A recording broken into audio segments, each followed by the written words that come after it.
like Yes. surprise. It's like, we don't know what's going to happen. And we're both up on the screen at the Wow. same time.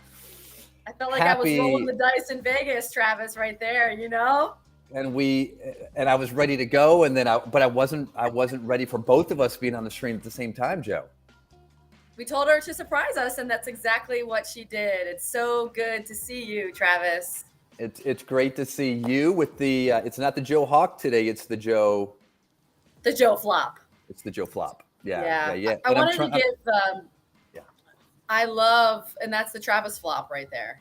it We is. decided It's to the, coordinate our haircuts today and to show a softer side of Joe Lohman, you know? I My like, mother I, would approve. I like the softer side. I like the badass kick-ass side too, but it's Yeah. balance. It's the balance of the universe. We got Joe, to be welcome. multi-hyphenated. Thank Welcome. you. Happy Thank you. Thursday. It's Thriving Thursday here on Limitless Live. You and I have not done an event in a long time. We're talking about an awesome topic today about performing under pressure, the keys to performing under pressure.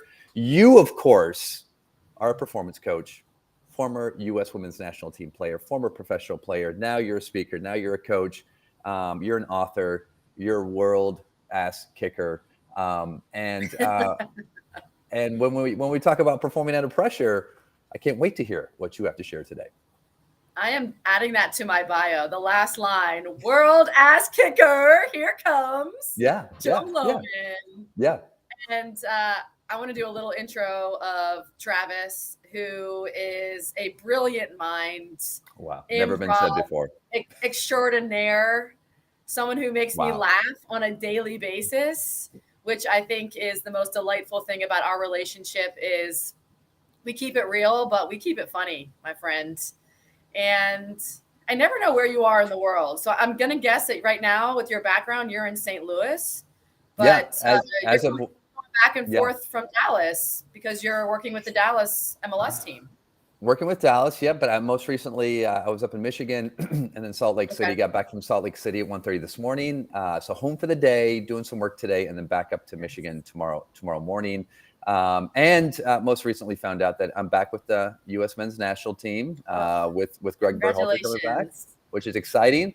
And so the performing under pressure, I get to jump back into the fire again, and not only work with the players and the staff, and just obviously hopefully be able to take that next step with the team. And so so when you reached out, I got to give you full credit. This was your idea to kind of jump into the topic today of performing under pressure. Yeah, you. Yeah, you. And then so we wanted, we've got the Women's World Cup that starts, what, are we a week away?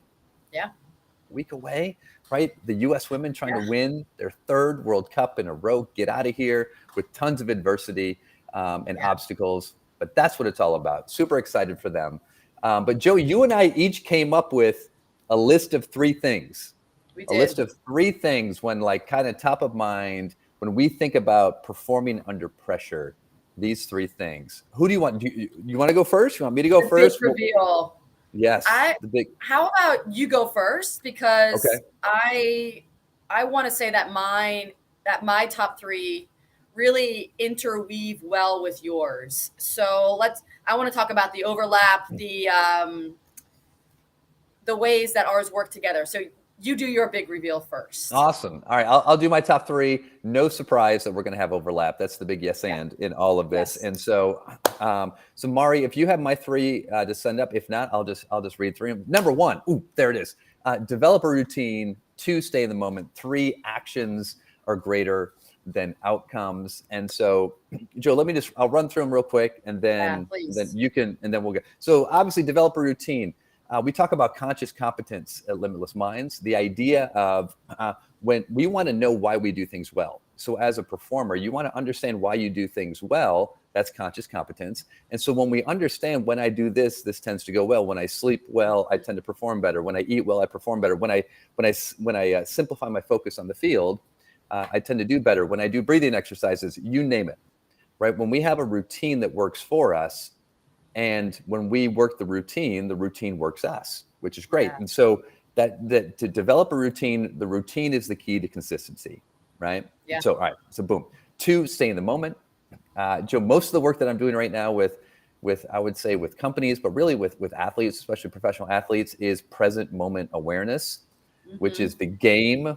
The game is being played in the present moment. Life is being lived in the present moment, right? So it's our ability and our understanding to know how to stay in the present moment, how to get to the present moment, how to stay in the present moment, and most importantly, when we get out of the present moment, which is going to happen because we are human, how to get back into it as quickly as possible. Can you give us a little taste of how we can bring ourselves back into the present moment when we feel ourselves drifting? Yeah, so there's a great quote. I'm rereading The Power of Now by Eckhart Tolle. I read it 20 years ago. I'm rereading it now by Eckhart Tolle, Power of Now. Obviously, you know what the book is about. It's about now. And he has a great quote in there. He said, later. It's about the power of later, right? That's a procrastination book. I'll get to it. That's a really bad dad joke. So the power, he says, when you notice that you are distracted, you are now back in the present moment. How cool is that? So once you notice you're distracted, you're now back in the present moment. So again, an example, Joe, working with soccer players, I will say, okay, all right, when you hear, what are the things that you should be focusing on while you're playing, right? And this keys into the third idea, which is focus on actions, not outcomes. Yeah. So when a soccer player is like, oh, I want to score goals and win, right? Well, no, those are outcomes. All right, so give me actions, right? All right, so a player might say, I need to win tackles and get shots. Awesome. Win tackles, get shots, win tackles, get shots. So that's what they're focused on, actions, right? Those lead to the outcomes. But when you notice that my attention is now thinking about something else, maybe the referee, the heat, how much time's left in the game. Well, now it's out of the present moment. You notice that I'm out of the present moment. Well, what do I want to come back to? I want to come back to what my focus was. Well, how do I get there? And I say the ball is always in the present moment. The ball is always in the present moment. So if you focus on the ball, you're now focusing back on the present moment. And so you can go, where's the ball? Where do I need to be? Or where's the ball? What do I need to do? Now, every time, if I keep my focus on the ball and keep my focus on the present moment, and now I'm just staying in the moment by focusing on the present moment. For those of us, and so if we could build a bridge, like from the athletic world to the business world, and what would be your business world equivalent of the ball? Yes. And so if I'm a executive, a leader, a manager, or whatever my professional title is the real world, whatever task that you are doing, the ability to give yourself a simple focus during that task or during that job. If I'm on a sales call with a client, right, my focus might be engaged, ask good questions, right? Be engaged, ask good questions. Right. When I notice that my mind is starting to go, this live is an example, right? A lot of disruptions came up before this call that's trying to pull me out of it, but I'm like, oh, okay, right? Focus on Joe, right? And stay engaged in the moment. So if I'm in that meeting, I might be like, listen and ask good questions. Yeah. Right. And as soon as I notice my thought drifting, I come back to, oh, they're talking, listen, right? What are they saying? Now ask good questions. And so we can create that idea of what is the ball based on whatever task that we're doing. Got it. So those are the three: routine, stay in the moment, and actions are more powerful than outcomes. I love it because it sounds so intentional, right, Travis? There's a lot of intention in those three keys, and there is a lot of deliberateness. So things don't happen by default; they happen deliberately, and especially in big games and big moments where you feel like you really want to perform well. That intention and that deliberateness is even more important. Am I right? Absolutely. Yeah. I mean, the bigger the stage, the bigger the pressure, the more potential distractions there are that are trying to pull our attention away from the present moment. Yeah. Right. So to your point, right, we talk about this at Limitless Minds all the time, to set intentions ahead of time is going to make it easier to know what to focus on when the temptation of distraction comes to us. Because we can often find that our mind begins to wander. I think of the word wander. And if we have an intention, we're able to bring ourselves back to what we want our focus to be. And your three keys really lead well into mine. We'll throw the big reveal up on the screen, Mari. My first key is eliminate distractions. When you do research on big time athletes in big games, in Olympics and World Cups, many of them often go off of social media altogether, Travis. Yeah. Because not much good can come from it. And granted, social media, building our brand as individuals, as companies, it's incredibly important, but there are moments for it. And so when you are in a moment where pressure is high, you really want to perform to your highest capacity, it's really important to eliminate all those distractions. So social media, whether it be different voices from people in your life, it's really to funnel down to what is essentially important. And that is very connected to your routine. What is the routine that leads to your success? Eliminate everything else outside of that routine. Yeah. Because that routine will build normalcy in a situation that feels extraordinary. A World Cup, an Olympics, a big meeting, a big presentation is usually out of the ordinary. So how do we bring ourselves back to the normal where we feel grounded? And I think that comes from that routine and eliminating distractions. I was going to say, what was something that you would do, Joe, consistently to help eliminate distractions in your performance? It's a great question. I think it really comes down to sleep, right? Like, what is your routine to go to sleep? That has to travel with you all around the world. Whatever you're doing at home that allows you to settle down, to decompress and sleep, make sure you're taking that to wherever that performance is, wherever that meeting is. If you're traveling as an executive, make sure you're doing the same things. I also believe that whatever settles you prior to that big event, if it's visualization, if it is breathing work, for me, it was watching highlights of the best players in my position prior to the game. I would watch, a lot of players that I admired and respected. I'd watch their highlights. So that serves as visualization for me of what I can be doing in that moment and really sensationalizing it, feeling myself in the stadium, feeling the grass, the sweat on my body, the smell, the taste, walking myself through it. And as I read more on Olympians approaching this call, Olympians are, I would say, the best at visualization. What is going to happen? What could go wrong? How can I adapt? How am I feeling in those moments when I'm gliding and sliding?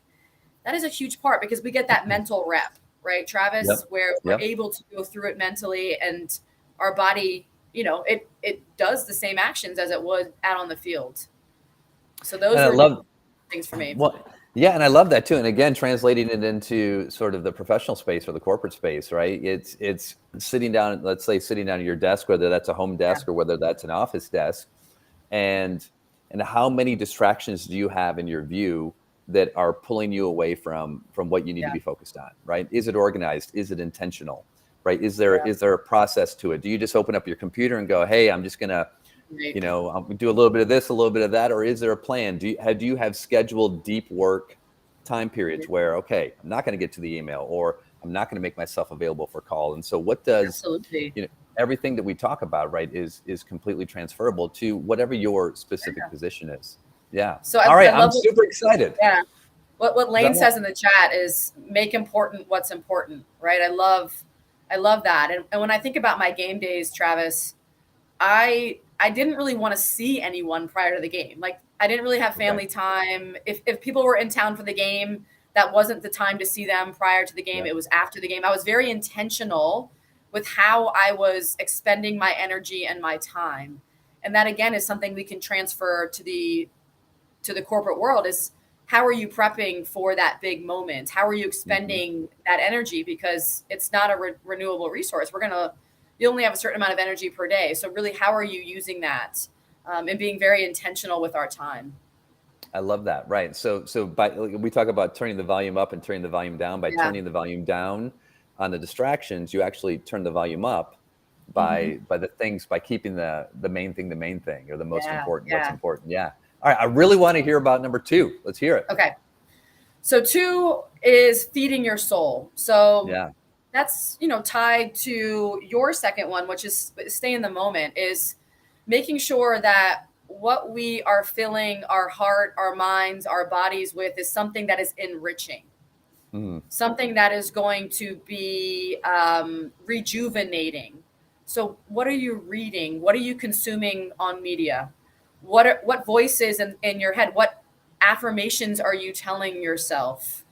Are you stretching? Are you getting your sleep? Are you feeding your body literally with the right type of nutrients? So everything up into the big moment, you need to be feeding your soul. Yeah, I Feeding love it. that. Yeah. So if you think of the players that you've worked with, Travis, or even going into your own improv or your own keynote speeches, which you give, can you give the audience examples of how you feed your soul prior to a big event? Yeah, feeding my soul for me is always sort of grounding myself into the purpose or the mission aspect of the work. Yeah. Right? Yeah. It's so easy to get distracted with the what that we're doing, which is whether it's an athlete or as a speaker or as a coach or as in like whatever your what is just what you do. But Yeah. right, we know it's not about the what, it's about the why, right? And Yeah. the why is what connects us to our soul, to our mission, to our purpose, to Mhm. our authenticity, to our motivation. Why do I travel around the country away from my family, right? Why do I spend time Yeah. in all these Yeah. airplanes? And then it's because, oh yeah, because I have the opportunity Yeah. to do the thing that really makes me feel alive. I have the opportunity Yeah. to maybe shift or transform lives. And so that allows me to kind of now the pressure, it's not about the what, it's about this is just an opportunity for me to live and express my soul, Yes. right? My why. And so and it helps kind of distract from that pressure a little bit. What about for you? I love that lens on it, because when we talk about the what, Travis, it's internal facing. It's like, what do Hmm. I have to do? When we talk about the why, it's external facing. And no longer are we self-conscious, because the why is typically the service piece. It's the gratitude. It's how am I giving my gifts to the world? Yeah. And if we can be less self-conscious prior to big events, it allows us to serve whatever audience that we're giving these gifts to. So I love that idea of really focusing on the why and the gratitude. And Mm, I'll never forget what you said in one of our lives, Travis, of what you say to your athletes prior to a big game. You, and correct me if I'm wrong. You always say, "Be the person that got you here today," which yeah. grounds you in, I'm here for a reason. I've earned this moment. I am worthy. I can do it. Yeah. Yeah. Versus, I need to play out of my skin this game, right? I need to Yeah. find some sort of like magical essence of myself when that's not the truth, because who you've been is by far good enough. So Yeah. kind of tell us Yeah. about that, and some of the players that you've really shaped through those words. And I think it's in response to the pressure, right? That to your point, Yeah. when we're feeling pressure, we feel we have to be something other than who we are. And Yeah. I think it's that refreshing reminder that no, right? You're here because of who you are. You've earned your way into this opportunity, right? So be the guy you know you are. Be the Yeah. person be the person you know Yeah. you are. You're here because you've earned the opportunity. Just keep being that person. I love the quote, right? The person at the top of the mountain didn't fall there, right? Yeah. Like you Yeah. climbed there, right? So Yeah. you have climbed to this point, this opportunity. You've Yeah. earned the right to be here. So just be that person. And it's like, oh, Love okay, I that. don't have to be someone else. No, just be the guy, be the woman you know you are. I really, really love that. And Yeah, then we'll get to my third one, since we are running out of time. It's the focus keys. It's right. It's the yeah, intentionality of our behaviors and our actions. So most things, Travis, do not get sexier or cooler when they're more complicated, right? no, So keeping it as simple as possible that allow you to focus on what's most important. And you yeah, mentioned what it would look like for an athlete, but potentially for an executive, like those keys, right? Listen, ask hmm, great questions.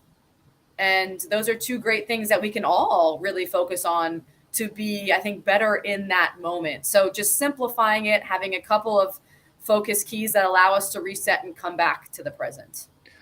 yeah, absolutely. It's just thinking about what is in front of me right now, right? Hmm. What can I do with what's in front of me right now? It's like being on a long road trip, Yeah. driving. I've been doing some of that Yeah. this summer too, and I'm like, oh man, I got 15 hours in front of me, Yeah. right? Like, Are okay, we well, there thinking yet? about thinking about Yeah. hour 15 isn't going to help me there. Now it's like, okay, like all right, what's, focused on, all right, what's the next stop going to be, right? So focus on between here and the next stop, right? And I just love the idea of we're always taking the complex and we're making it small, and we're always taking the big and we're making it, right? We're taking the complex and making it simple. We're taking the big and we're making it small. And so digestible focus, when we try to focus on everything that we have to do today, it doesn't allow us to do effectively what we're doing right now. So how can we just keep minimizing everything that we have to do into, well, what should I be focused on right now? And then knock it out and then move on to the next thing. Yeah. I love what Matt says. What's the next best stop to take? Yeah. And then you focus on that, and then you do that, and then what's my focus? All right. Well, then what's the next one, right? What's the next one when we move? And before we know it, 15 hours later, we're at our destination. So we've had our 6 keys, right, from both of us, 3 from each. If you could pick one, Travis, that you would like to work on more in your high pressure big moments, what do you think is your improvement piece? Yeah, I think the one, if I go to actions over outcomes, being a human, like most of us are, for the time being, being a human, it's thinking about, worrying about, stressing about, fearing about, excited about outcomes. Yeah. It's so hard not to do. Yeah. And so for myself, it's like, Joe, we get to teach the stuff, which is, it just continues to force us to reinforce it and live it ourselves. Yeah. And so for me to have to continually focus on what action can I take right now, which is going to allow me to be effective towards that outcome, I think that discipline and that consistency is my biggest challenge and my biggest opportunity right now. Yeah. What about for you? I would say it would be staying in the moment. I think, a lot of us are high achievers, are doers. And so it's very natural and human, as you said, to get ahead of ourselves, to always think about, what do I have to do next? What do I have to do tomorrow? Already looking ahead to next week. To give an example, I have my own soccer camp next week. And it's like really important for me, for the kids to have a great experience. So like last night I had a bad dream about it. So I'm already like, my head's already into next week. Right. So how, and I can't do anything about it right now. Right. So how can I pull myself back into the present moment and really affect where my thumbs and my feet are and feel more grounded within myself. So that would be the one where I think is my greatest challenge. And I love what you said, also my greatest opportunity. Yes. I think both of us, we're both thinking about future stuff. Yeah. And the reminder, the only place that learning is right now. And then now. And then now, and then now, boom, there you go. That's your Limitless Live for Thriving Thursday, Joe. I love it. And we know a week from tomorrow is the kickoff of the Women's World Cup, at least for the U.S. women. I'll be on CNN with Jake Tapper. Prime time, Travis. Check me out. How can we find you on CNN? Is it going to be, is it nightly? Is it regularly? What's the scoop? I will be on with Jake Tapper on the 21st, July 21st, because it's the first game for the U.S. that day. So between the 4 and 6 range, you can see the Joe flop on Jake Tapper. Yes, that is a homework assignment for everybody. Tune in on CNN to watch. I know I'll be watching. You got that. Thanks, right. Travis. Yeah. Awesome, everybody. Have an awesome Thursday. Much love to you. Limitless Mind. Peace. Have a great day, everybody.